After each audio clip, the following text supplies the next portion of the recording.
परदेसिया बुझे न दुख अपन हबे हसीना में।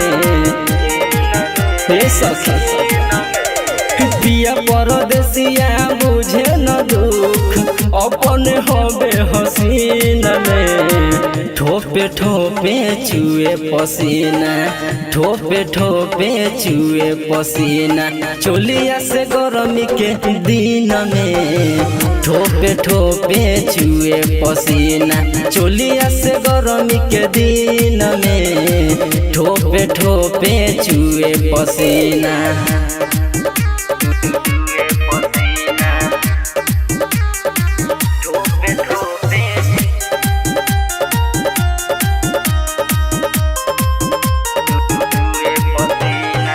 अब नय से रहब बलमुआ एसी एगो लगा दीना। सारी से काम न चलत दो चार नाइटी मंगवा दीना। हो राजा जी अब नय से रहब बलमुआ एसी एगो लगा दीना।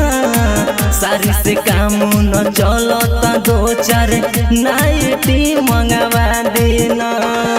हाई फाई पार्क बना दी, हाई फाई पार्क बना दी एगो अपना जमीन में। ठोपे ठोपे चुए पसीना, ठोपे ठोपे चुए पसीना, चोलिया से गरमी के दिन में। ठोपे ठोपे चुए पसीना, चोलिया से गरमी के दिन में। ठोपे ठोपे चुए पसीना।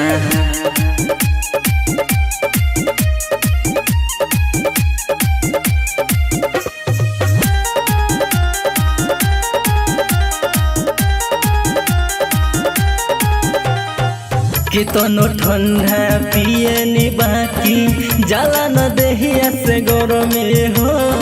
सुधीर प्रेमी सोहिया सुना होता ढेर बेसरमे हो।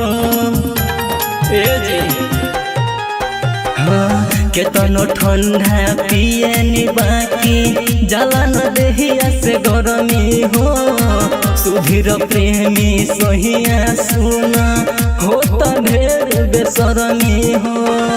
बादल बेदर्दी सोनू जितेंद्र, बादल बेदर्दी सोनू जितेंद्र रहेला मूड किलिंग में। ठोपे ठोपे चुए पसीना, ठोपे ठोपे चुए पसीना, चोलिया से गरमी के दिन में। ठोपे ठोपे चुए पसीना, चोलिया से गरमी के दिन में। ठोपे ठोपे चुए पसीना।